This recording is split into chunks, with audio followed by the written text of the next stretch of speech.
8월 첫째 주 고양신문 뉴스 체크입니다. 저희가 지난주 한 주 동안 휴가를 보내느라고 평소보다 하루 늦게 화요일날 찍고 이제 수요일날 여러분들에게 업로드 해드리도록 하겠습니다. 어디 좀 갔다 오셨나요?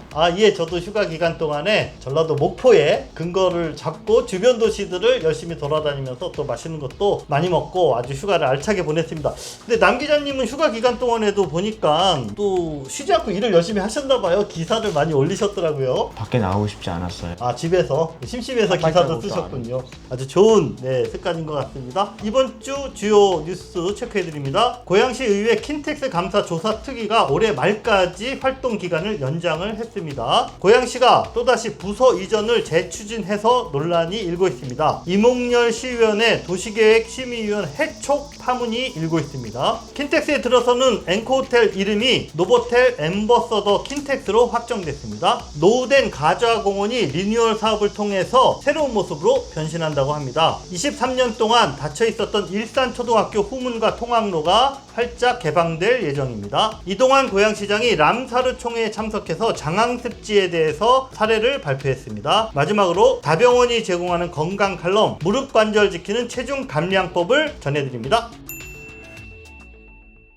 킨텍스 감사 선임의 절차적 문제점을 조사하기 위한 고양시의회 조사특별위원회 활동이 올해 말까지 연장된다는 소식입니다. 자세하게 좀 알려주시죠. 매번 하지만 좀 적응이 안 돼요. 너무 이름이 길어가지고. 이름이 정말 길어요. 킨텍스 인사, 간로하고 감사, 추천 공정성 강화를 위한 행정사무조사 특별위원회가 풀네임인데 지금부터는 그냥 특위라고 부르겠습니다. 지난 7월 31일 날 본회의장에서 임시회 본회의를 통해 의결한 건들이 두 가지가 있습니다. 바로 이제 활동기간 연장의 건 그리고 조사계획서 수정의 건인데요. 쉽게 말해서 활동기간이 당초 7월 말까지였는데 이걸 이제 올해 말까지로 연장시킨 거예요. 그리고 여기에 추가적으로 기존 위원회 김학영 시의원도 위원으로 추가로 선임이 되었다고 한 명이 더 합니다. 추가됐다. 자, 이게 활동기간이 연장됐다는 얘기는 지금까지 조사가 뭔가 좀 부족했다라고 판단했기 때문인가요? 네, 일단 뭐 특위에서는 그렇게 판단을 하고 있더라고요. 지난번 뉴스체크 때도 한번 언급을 했었는데요. 일단 지금 현재 킨텍스의 정보 비공개 문제가 남아있고 진행 과정에서 제2부시장에 대한 증인 요청을 했는데 출석 요구에 불응을 했었대요. 그렇기 때문에 이런 좀 의혹 규명이 부족하다고 판단을 해서 조사기간 연장하는 그 조사기간 연장한 거는 이제 조사 특위의 부족함이나 이런 것들보다는 외부 환경에 의한 부분이라고 이제 좀 판단을 하면서 이제 연장을 한 거고요. 관련해 가지고 조사에 너무 이제 비협조적인 거에 대한 일종의 괘씸죄도 좀 작용하지 않았을까.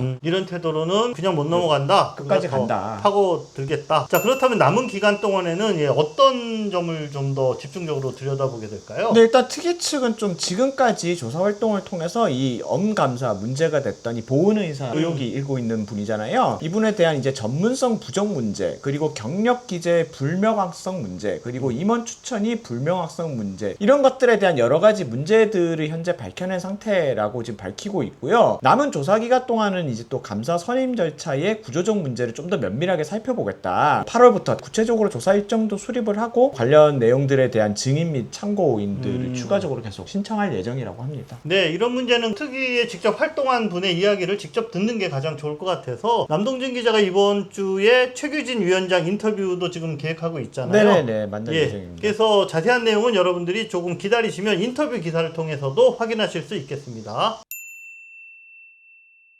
지난 1차 추경에서 부결된 백석 업무빌딩 부서 이전 사업을 고양시가 조금 또 전략을 바꿔서 재추진하고 있다, 이런 움직임을 보이고 있어서 논란이 일고 있습니다. 자, 이 문제도 좀 이야기해 주시죠. 7월 14일이죠. 백석동 업무빌딩 활용 및 외부 청사 임차 비용 절감을 위한 목적, 시에서는 밝히고 있는데 이러한 목적으로 백석 업무빌딩 부서 이전 사업을 승인해 달라라면서 이제 경기도에 투자 심사를 제출을 했습니다. 고양시 공문 내용을 살펴보면요, 백석 업무빌딩 공유재산 관리계획에 따라 연면적 50% 이상을 벤처기업 업무시설로 쓰고 나머지 이제 49.5%에 대해 가지고는 외부 임차 청사 부서가 입주하는 공공청사로 활용했다. 이 말은 뭐냐면은 지금 현재 고양시 본청 말고 외부에 임대 나가 있는 부서들이 꽤 많이 있거든요. 부서들 이제 한테 모아가지고 백석동 업무빌딩에 집어넣겠다, 요 내용을 이제 밝히고 있고, 그 다음에 이제 백석 업무빌딩 공시로 인한 손실 문제, 그리고 외부 임차 청사로 인한 비용 지출 문제를 이제 같이 해결하겠다. 공실로 계속 비워두는 거에 대한 이제 문제, 그 다음에 임대 비용 이런 부분들을 해결할 수 있는 묘수다. 시는 그렇게 주장을 하고 있는 거죠. 자, 근데 지난번과 차이점을 보면 지난번에는 시가 부서 이전 사업 예산을 바로 이렇게 시의회에 올렸었잖아요. 근데 이번에는 경기도 투자심사에 요거를 올렸네요. 자, 네. 어떤 차이점이 있는 거죠? 지난 3월 달에 부서 이전 예산안이 올라와서 굉장히 크게 이슈가 됐었고 그때 저희가 좀 집중 보도를 맞아요. 해드렸었잖아요. 당시 예결위원장이 이몽열 의원이었는데 이때 문제 제기를 했던 것이 이제 유권 해석을 받아봤더니 부서 이전 사업도 시청사 이전 사업과 마찬가지로 행정안전부 타당성 조사 대상에 해당한다. 이렇게 좀 지적을 했고 그래서 이 절차를 이행하지 않았기 때문에 부서 이전 사업 예산을 전액 삭감한다. 뭐 이렇게 밝혔어요. 이 말인즉슨 이전 타당성 조사도 있어야 되지만은 이거 이후에 투자 심사까지 같이 진행을 해야 되는 부분인 건데 이 문제는 시는 현재 타당성 조사 용역은 앞서 진행된 용역으로 가름할 수 있다라고 판단을 하고 있는 것 같아요. 그래서 그럼 남은 절차는 투자 심사만 남은 거니까 이번에 이제 부서 이전 사업에 대한 투자 심사를 신청을 한 거죠.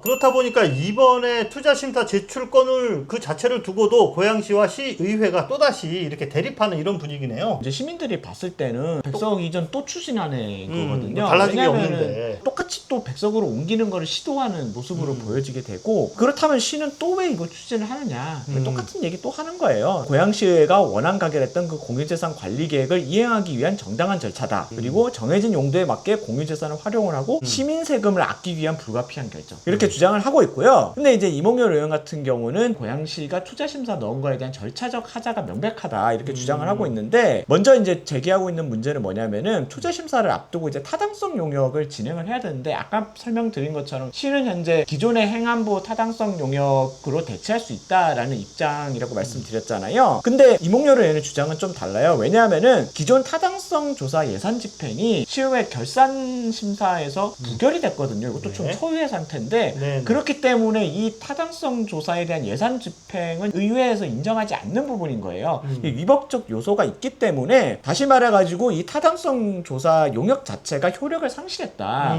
이러한 입장인 거고 그 다음에 또 하나는 뭐냐면은 부서 이전 사업도 이제 사업비가 책정이 돼야 되잖아요. 그렇죠. 시에서는 최대한 이제 낮게 책정을 하는 거니까 시청사 이전 사업에서 일부 부수만 이용하니까 한 300억 정도 이렇게 잡고 있는데 이몽열 의원 주장은 뭐냐면은 전체 건물 활용에 대한 부분이나 이제 뭐 보상비, 뭐 리모델링 비용 이런 것들 다 합하면은 1,500억 정도 된다. 모르겠네요. 양쪽이 다 너무 이게 차이가 크네요. 근데 요는 뭐냐면은 500억 이상 넘어가면은 행안부 타당성 조사 대상이 되는 거니까 그러니까. 다시 받아야 된다라는 요지인 거예요. 이건 타당성 조사가 다시 진행돼야 되는 부분인 건데 그거를 하지 않고 투자 심사를 바로 넣었으니까 투자 심사 대상이 될 수 없다. 이런 주장인 거죠. 네. 어쨌든 경기도 투자심사가 8월에 진행될 예정이라고 하는데 고양시 입장에서는 만일 8월에 통과가 되면 바로 9월 추경에서 부서 이전 사업 예산을 반영하겠다. 뭐 당연히 그렇게 그렇게 나오겠죠. 네. 자, 이후 상황에 대해서도 저희가 결과가 어떻게 되는지 보도해 드리도록 하겠습니다.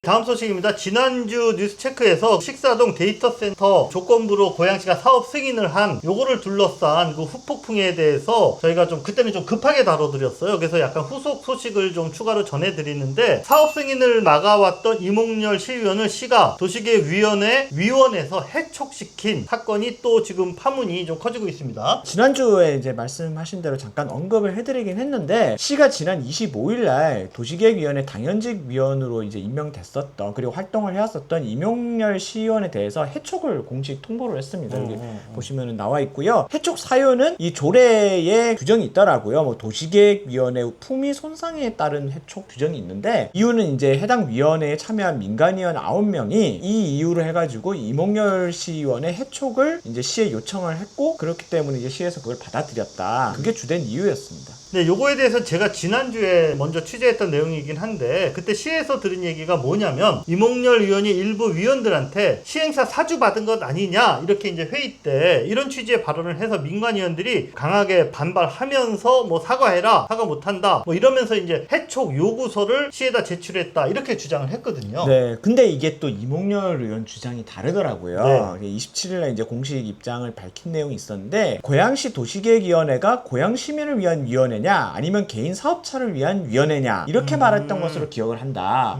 근데 만약 이 말대로라면은 아까 처음에 말씀했던 것처럼 뭐 시행사 사주받은 거 아니냐 이거는 전혀 뉘앙스가 틀리네요. 예, 좀 왜곡된 거죠 사실은. 이제 네. 완전 좀 뉘앙스가 다른 거고. 그리고 이제 당시 위원회의 상황을 보면은 위원들의 발언 시간도 이제 막 제약을 하고 강제로 막 표결을 시도하려는 그런 움직임이 있었다. 여기에 대해서 이제 주민의 대변자인 시의원이 당연히 이제 적극적으로 항의를 할 수 없고 목소리가 높아질 수밖에 없는데 이걸 가지고 해촉 사유를 하는 게 말이 되느냐 좀 이렇게 주장을 하고 있어요. 그리고 이제 또 하나 문제는 민간 위원들이 해촉 요구를 한다고 이 시의회 몫으로 되어 있는 이 현직 시의원의 이 도계위 위원 자리를 이렇게 마음대로 해촉시키는 게 말이 되느냐 이런 경우가 대체 어딨냐 이런 주장도 좀 했는데요. 민간 위원들의 요구를 빌미로 해서 해촉하는 거는 의회의 권한 침해이자 지방 자치에 반하는 행위 아니냐 주장을 했습니다. 네, 사실 뭐 이런 식이라면은 다수 위원들과 반대되는 의견을 가진 위원이 있으면은 뭐 여러 명이 해촉 요구해서 날려버리고 뭐 이러는 게 정말 일도 아니겠다 뭐 이런 생각도 드네요. 실제로 이런 사례는 좀 금시초문이긴 해요. 그러니까요. 네. 시의회 몫으로 시의회 대표해가지고 간 그러니까요. 의원 중에 한 분이 이렇게 해촉을 당한 꼴이니까 시의원들 사이에서 지금 엄청 좀 들고 일어나는 그런 분위기더라고요. 어떤 의원 같은 경우는 이제 집행부가 너무 막 나간다. 시장 임기 1년 남았다고 우리 너무하는 거 아니냐. 좀 그런 반응까지 보이고 있는데 이 마침 이제 김은남 의장 같은 경우도 이게 시의회 차원의 목소리를 내는 그런 입장문을 이제 당일에 발표를 했어요. 여러 가지 문제점들 앞서 얘기했던 부분들 다 지적을 하면서 이 시의회 차원에서 이제 해촉 철회를 요구했는데 근데 뭐 시 입장에서는 강행하지 않을까. 왜냐면은 이참에 잘 됐다 싶은 그런 것들도 있을 것 같기도 하고요. 이동환 시장 집행부가 참 여러 가지 일을 할 수 있구나라는 것을 다시 한번 좀 느끼는 그런 상황입니다. 많은 분들이 기다리고 계시는 시설이죠. 킨텍스 제2 전시장에 건립되는 4성급 앵커호텔 이름이 노보텔 엠버서더 킨텍스로 확정이 됐습니다. 킨텍스는 지난달 20일 엠버서더 호텔그룹과 정식 계약을 체결하고 호텔 명칭을 확정했다라고 발표를 했습니다. 이름이 뭔가 좀 약간 길고 있어 보이는 이름이네요. 그렇습니다. 규모와 위상에 대해 가지고 좀 설명이 필요할 것 같아요. 이름을 먼저 질문하셨으니까 일단 제가 구분해서 설명을 드리면 이름도 다 의미가 그렇죠. 엠버서더는 우리나라의 토종 네. 호텔 그룹이에요. 그래요? 역사가 가장 깊은 엠버서더 하면 맨유 엠버서더. 그런가요? 네, 박지성이 떠오르는. 그 남산에 있는 엠버서더 호텔을 기반으로 해서 국내에 여러 군데 호텔 체인을 갖고 있는 곳이고 노보텔이라는 데는 세계적인 글로벌 호텔 브랜드예요. 그러면은 이제 뭐 기업들의 이름을 하나씩 따가지고 이렇게 되는 그렇죠. 건가요? 엠버서더가 하는 건데 노보텔의 브랜드를 같이 이렇게 협약을 통해서 활용을 하는 거거든요. 규모는 지금 그 제2 전시장 주차장 부지에 지상 20층 규모의 그런 4성급 관광 숙박시설로 건립이 되고요. 향후에 20년간 국제적 수준의 숙박 서비스를 제공하겠다 이렇게 발표를 했습니다. 킨텍스는 20년간의 수건 사업이던 앵커호텔 건립으로 국내외 바이어와 방문객들의 숙박 편의성이 크게 향상될 것으로 기대한다 이렇게 밝혔습니다. 무엇보다도 노보텔은 고양시에 처음 들어서는 글로벌 호텔 브랜드다라는 점에서 킨텍스의 어떤 이미지 향상에도 좀 긍정적인 영향을 줄 것으로 기대됩니다. 호텔 건립은 2029년에 완공될 예정입니다. 일산 서구 가자공원이 20년 만에 전면 리모델링을 통해 깔끔하고 편리한 모습으로 재탄생할 예정입니다. 가자공원은 가자마을 주민들이 애용하는 녹색 쉼터인데요. 조성된 지 20년이 넘어가다 보니까 뭐 바닥도 울퉁불퉁하고 또 시설도 많이 노후화돼서 개선이 필요하다 이런 요구가 많았어요. 반갑게도 고은정 경기도의원이 적극적인 노력으로 경기도 특별조정교부금 특조금 이렇게 이야기하죠. 14억 원을 확보했고 여기에다가 3억 원의 특별교부세 까지 더해서 총 17억 원을 들여서 환경 개선 사업에 착수한다라고 합니다. 그럼 가자공원이 좀 많이 좋게 바뀌게 되는 거겠네요? 네, 우선 노후 산책로와 시설들을 깨끗하게 정비를 하고 또 진입구를 개방형 광장으로 리모델링하고 계단과 쉼터 등도 새로 설계해서 보다 안전하고 쾌적한 공간으로 변신한다라는 계획입니다. 보시는 사진은 지난달 30일에 현장에서 진행된 브리핑 장면인데요. 고은정 경기도의원, 김학영 고양시의원의 모습도 보이고 그리고 가자동 주민자치회 서호철 회장님을 비롯해서 여러 주민들이 관심 있게 이렇게 설명을 듣고 있는 또 의견도 나누는 이런 모습입니다. 고양시 관계자는 확정된 설계안을 바탕으로 8월에 사업을 발주하고 9월에 착공해서 최대한 빨리 완공할 수 있도록 최선을 다하겠다. 정확한 그 완공 날짜는 밝히지 않았는데 최대한 빨리 한다고 했으니까 빨리 진행되기를 기대하겠습니다. 오랫동안 굳게 닫혀있던 일산초등학교 후문이 보건공사를 통해서 다시 활짝 열리게 됐습니다. 일산초등학교는 100년 역사를 가진 고양시에 대표하는 그런 초등학교인데요. 2002년에 학교 뒤편으로 아파트가 들어서는 과정에서 옛날 후문이 폐쇄됐다고 하더라고요. 근데 이번에 보건공사가 완료가 되면 주변 학생들이 23년 만에 다시 후문으로 통학을 할 수 있게 되는 것입니다. 이번 후문 보건공사도 앞에 얘기했던 그 가자공원 리모델링처럼 경기도 특조비 받아서 좀 진행됐다고 들었어요. 네, 그렇습니다. 이번에는 이택수 경기도 의원이 노력을 해서 특별조정교부금을 확보를 했고요. 자, 보시는 사진은 지난 4일 이택수 의원이 고양교육지원청 그리고 일산서구청 관계자들과 함께 현장을 이렇게 둘러보는 이런 장면입니다. 이번 정비사업에 경기도 특조금 2억 원 그리고 경기도 교육청 예산 1억 3천만 원이 보태져서 후문뿐만이 아니라 펜스와 보도블럭 그리고 보행로 데크 공사들도 동시에 진행을 할 예정입니다. 라고 합니다. 잘 마무리가 돼서 하루빨리 초등학생 친구들이 편리하고 안전하게 통학을 했으면 좋겠습니다.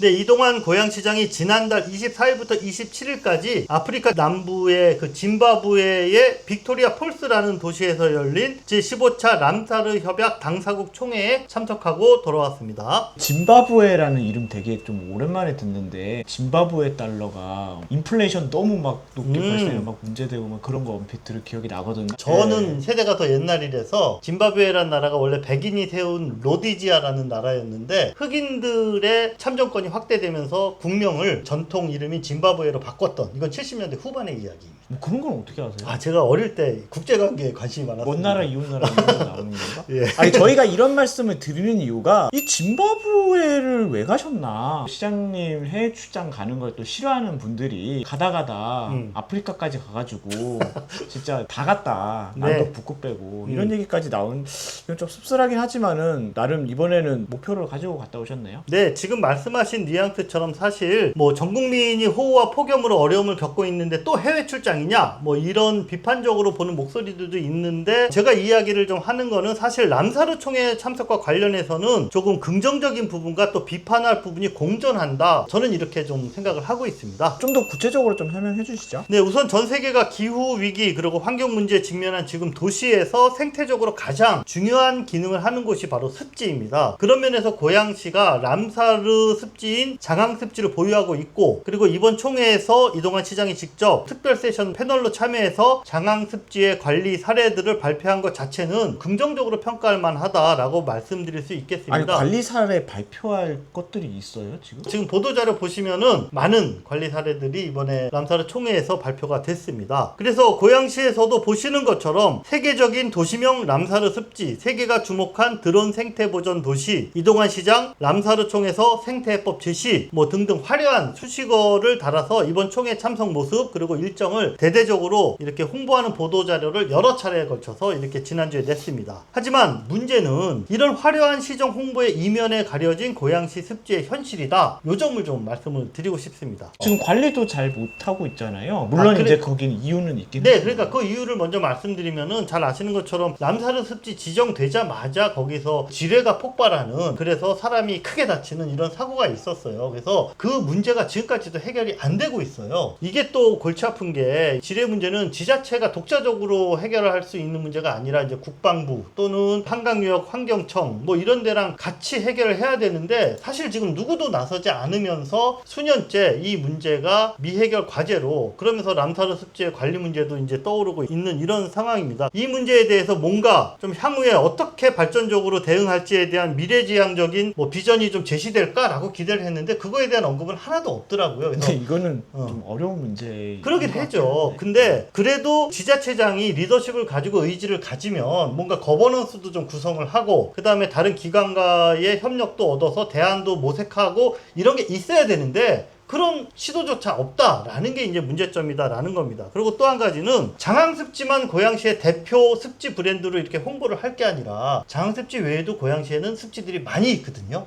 곳곳에 우리가 잘 몰라서 그렇지. 근데 거기에 대한 관리가 제가 볼 때는 너무나 손을 놓고 있다. 이 점이 좀 지적을 하고 싶어요. 그래서 가까이에 있는 영주산 습지만 하더라도 제가 지나는 길에 일부러 한 번씩 들려보곤 하는데 여기를 야생생물 보호구역으로 지정을 해놓고 관리는 전혀 안 되고 있어요. 그래서 지금은 여기가 습지인지 아닌지조차 구분할 수 없는 이런 상황인데 뭐 환경정책과에 전화를 해봐도 누가 여기를 관리해야 되는지 뭐 제대로 답변도 못 하더라고요. 그래서 장암습지 사례만 언급을 하면서 마치 습지 관리에 진심인 도시인 것처럼 말하고 있는 거는 현실을 좀 왜곡하는 거다라고 지적을 하고 싶고요. 그래서 장암습지를 대외 홍보용으로만 활용할 게 아니라 고양시 전체 습지들을 한꺼번에 좀 잘 관리하고 미래지향적인 생태도시로 가기 위한 정책들을 지금부터라도 제대로 좀 제시해 주셨으면 좋겠다, 이런 부탁을 드리고 싶습니다.